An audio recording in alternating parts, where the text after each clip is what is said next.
What I want you to realize is that loyalty is valuable, but staying too long in the wrong place can cost you more than leaving ever will. Hi, folks, and welcome back to the channel. I'm Carrie, and this is the channel where we help people and organizations amplify their impact. Today, we are taking yet another tip from my latest book, Career Gymnastics: The Tips and Techniques You Didn't Learn in School. And we are talking about knowing when it's time to move on. So stay tuned.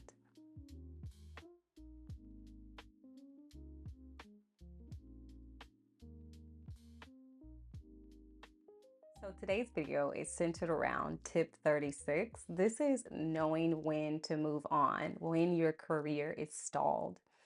I'm taking a peek at my notes over here, but recognizing when your growth is stalled is understanding when you're doing the work, but the growth just isn't there. There is a stark difference between paying your dues and being stuck. You might be taking on leadership opportunities, you might be communicating correctly, you might be communicating your goals, but you still feel overlooked.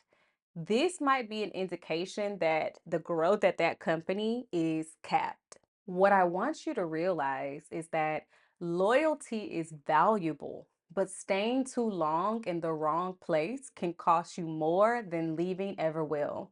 And you have to really think about why you're staying. Are you staying because there's not a clear path forward or it's easier than starting over? You really need to check your motives. And when you find yourself getting irritated or getting frustrated about what's happening at the company or things that you feel like you cannot change, you have to explore what you can change. And what you can change is whether or not you continue to stay there. The second thing I want to tell you about recognizing when your growth is stalled is when you feel like your efforts are being undervalued. Hard work should lead to recognition, growth, and new opportunities. Now, let me pause you. Sometimes, depending on the cycle that an organization is in, it may not lead to those things immediately. So, at the first sign of this not leading to what you want, I don't want you to be like, well, Carrie said it's time for me to go. Pause, wait a minute, breathe. That is not what I mean. What I mean is sometimes there will be cycles where the growth might be slower, but you can still see it happening. In this example, I'm talking about when you've worked hard, when you see that growth for other people is happening, but for you, it seems stall. This is an indication that your growth might be limited at this organization. If you see other people getting promoted despite doing less or worse, if your leadership dismisses your contributions, sticking around could be costing you valuable time and career momentum, okay? A workplace that doesn't see your value isn't the place to prove it. It's the place for you to leave. So I want you to think about whether or not you feel valued in your current role or you're constantly trying to justify your worth. Okay. One of the things you can do is you can schedule a meeting with your manager to sort of discuss your career trajectory. If you feel like they cannot outline a clear growth path, then it might be time for you to start looking somewhere else. The third sign that it might be time for you to move on is when you feel like you're no longer learning or you're unchallenged. When your work feels like it's too easy or it's repetitive, it's a sign that you might not be growing. Comfort can be a trap. It feels safe, but it prevents you from expanding your skills, your network, and most of all, your earning potential. So I want you to write down some of the skills that you had last year and compare them with some of the skills that you are either gaining or you have gained for this year. If the lists match and you don't see anything new, then you might be a little too comfortable. And it is time for you to step outside of that comfort zone so that you can expand some of those things I mentioned, your network and your net worth. The fourth sign that it might be time for you to move on is when your leadership talks in circles, but nothing changes. A manager who supports your growth will offer guidance, opportunities, and clear next steps.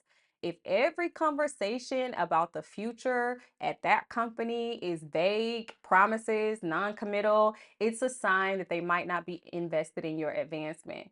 Now, let me tell you a quick story. So, I remember when I was ready for promotion at a company that I was working for. And I had not necessarily had a direct conversation with my manager because she had been sort of dropping signs that this thing was going to happen. And when it got close to the window for things to happen, she had actually come to me and she said, "Hey, Carrie, I wanted to put you in for promotion during this time, but I'm not going to because I want to walk into that conversation talking about what you've done versus what you're going to do. So I need you to land this thing so we can talk about the things that you've achieved and not the things that we're hoping you achieve." That was very clear, concrete guidance for me. And it also set the expectation that if I didn't deliver the thing by the next cycle, then my promotion would be even further down the line. So you need to make sure that you are having clear, direct, concise conversations with your leadership team about what your aspirations are. And I encourage you to even be a little bit more bolder than I was and ask, what are the things that would stop me? What is the thing that would stop me or that makes you hesitant to put me in for promotion? I might have said this in another video, but if I didn't, I'm going to say it here. When you invite feedback, luckily for me, I had a great manager at the time. But when you invite feedback, people are more likely to give you honest feedback about what they really feel like is hindering you from where you want to be. So if you feel like you're not getting the answers, or it's vague, or it's unclear, or it's non-committal, then I want you to pivot the conversation and ask folks, what makes you hesitant to support me for the next goal, for the next role, or the next level, or the next opportunity? And hear what they have to say and hear it with an open mind and an open heart. Sometimes it's hard, but these are sometimes the things that are said in the rooms that you're not in. So I want you to be open and invite the conversation so you can get the honest and the clear feedback. The fifth thing that I want to tell you about knowing when to move on is when you realize that you might be staying at that organization out of fear. The fear of starting over, disappointing people, stepping into the unknown. Look, it is scary. I know it. But staying in a job that no longer serves you is still a decision, okay? The fear of leaving keeps more people stuck than the lack of opportunity ever will. And I want you to think about, if you were not afraid of uncertainty, would you still choose the same situation? Would you stay in the same role? The answer is probably no. And in that case, I want you to get over your fear, move out of your own way, and start exploring those opportunities that will give you a little bit more clarity. Start exploring those places that will value you more. I told you in the beginning that loyalty is great, but staying places longer than you should is super detrimental to your career progression. And here's the other thing I will tell you. This is a bonus. This is not even on my notes, but it just came to me. When we are at organizations, we are going to develop relationships with people. And sometimes we are nervous about losing that comfort because we spend a majority of our time at work, and that's fine.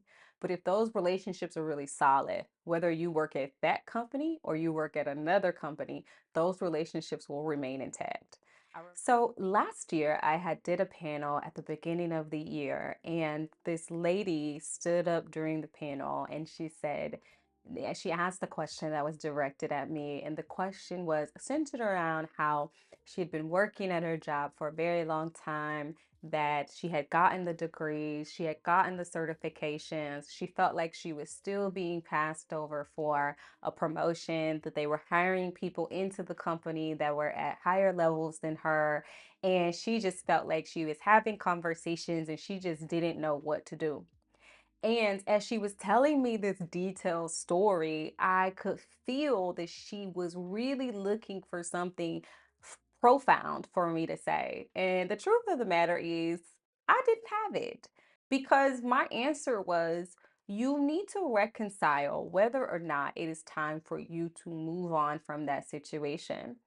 I liken your job and your relationship with your employer very similar to your romantic relationships or your platonic relationships with your friends.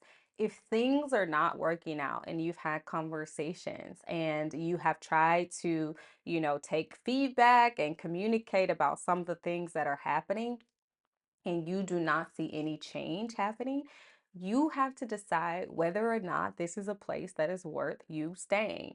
You continue giving your energy and efforts to this place that is not reciprocating that same energy and effort. So either you're going to spend time being upset about it, or you are going to do something about it. And if I remember correctly, I'll see if I can find the footage. But what I said to her in that conversation was either you stick around or you move around. It really is that simple. If you like this video, don't forget to like, comment, and subscribe. And please consider picking up my new book, Career Gymnastics, the Tips and Techniques You Didn't Learn in School. And I will see you on the next one.